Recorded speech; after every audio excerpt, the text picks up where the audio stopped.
salam damai, kasih karunia Allah beserta kita selalu. Kita berjumpa kembali dalam renungan harian Santapan Jiwaku, Santapan Kehidupan. Pada hari ini kita semua akan bersama-sama diundang untuk merenungkan firman Tuhan yang akan kita dengar dari Injil Matius bab 24 ayat 42 sampai 51. Mari kita semua diundang untuk mendengarkan firman Tuhan. Inilah Injil suci menurut Matius. Yesus berkata, "Karena itu berjaga-jagalah, sebab kamu tidak tahu pada hari mana Tuhanmu datang. Tapi ketahuilah ini, jika tuan rumah tahu pada waktu mana pada malam hari pencuri akan datang, sudahlah pasti ia berjaga-jaga dan tidak akan membiarkan rumahnya dibongkar. Sebab itu hendaklah kamu juga siap sedia, karena Anak Manusia datang pada saat yang tidak kamu duga. Siapakah hamba yang setia dan bijaksana yang diangkat oleh tuannya atas orang-orangnya untuk memberikan mereka makanan pada waktunya? Berbahagialah hamba yang didapati tuannya melakukan tugasnya itu ketika tuannya itu datang. Aku berkata kepadamu, sesungguhnya tuannya itu akan mengangkat dia menjadi pengawas segala miliknya. Akan tetapi, apabila hamba itu jahat dan berkata di dalam hatinya, Tuanku tidak datang-datang, lalu ia mulai memukul hamba-hamba lain dan makan minum bersama-sama pemabuk-pemabuk, maka Tuhan hamba itu akan datang pada hari yang tidak disangkakannya dan pada saat yang tidak diketahuinya, dan akan membunuh dia dan membuat dia senasib dengan orang-orang munafik. Di sanalah akan terdapat ratapan dan kerta gigi." Demikianlah sabda Tuhan. Terpujilah Kristus. Saudara-saudari yang dikasihi Tuhan, dalam firman Tuhan hari ini, Yesus memberikan kita nasihat, mengingatkan kita akan kehidupan kita, akan tanggung jawab kita sebagai murid-murid Tuhan. Yesus mengingatkan kita bahwa dalam perjalanan ziarah hidup ini, hal yang paling penting adalah untuk selalu siap sedia, untuk selalu berjaga-jaga akan kedatangan Tuhan.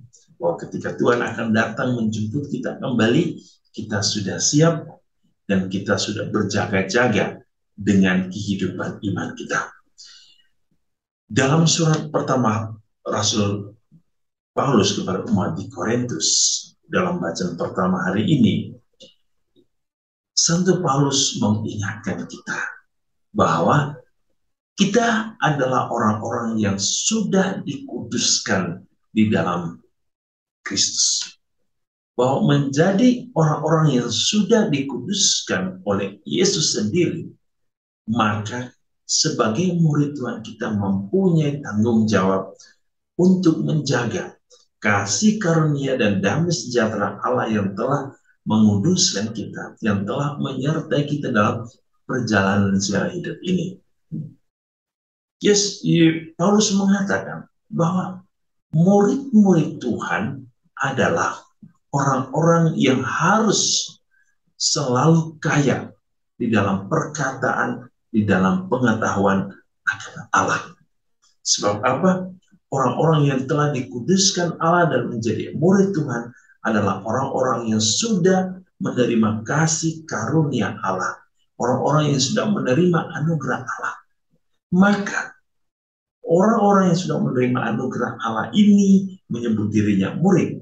Ia harus menyadari bahwa ia telah diperkaya oleh Tuhan dalam perkataan dan perbuatan, dalam pengetahuan. Ia diperkaya oleh Tuhan untuk menjadi saksi akan kebenaran. Ia tidak akan pernah berkekurangan oleh karena karunia Allah yang selalu menyertai dia. Itu dikatakan bahwa orang-orang yang telah dikarunia Allah, orang-orang yang dikuduskan Allah, orang-orang yang hidupnya itu tidak bercacat di hadapan Tuhan. Dan Paulus mengingatkan bahwa kita semua yang sudah menjadi murid Tuhan harus terus bersatu dalam persekutuan dengan Allah.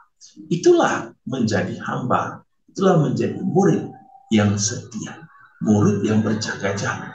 Bahwa dia hidup di dalam kekayaan karunia Allah.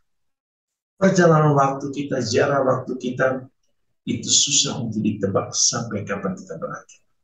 Oleh karena itu, Yesus mengatakan kepada kita hari ini, hamba yang baik adalah seorang pelayan yang bertanggung jawab atas kehidupannya akan apa yang sudah diberikan kepadanya, yaitu untuk menjadi hamba yang setia, hamba yang bertanggung jawab.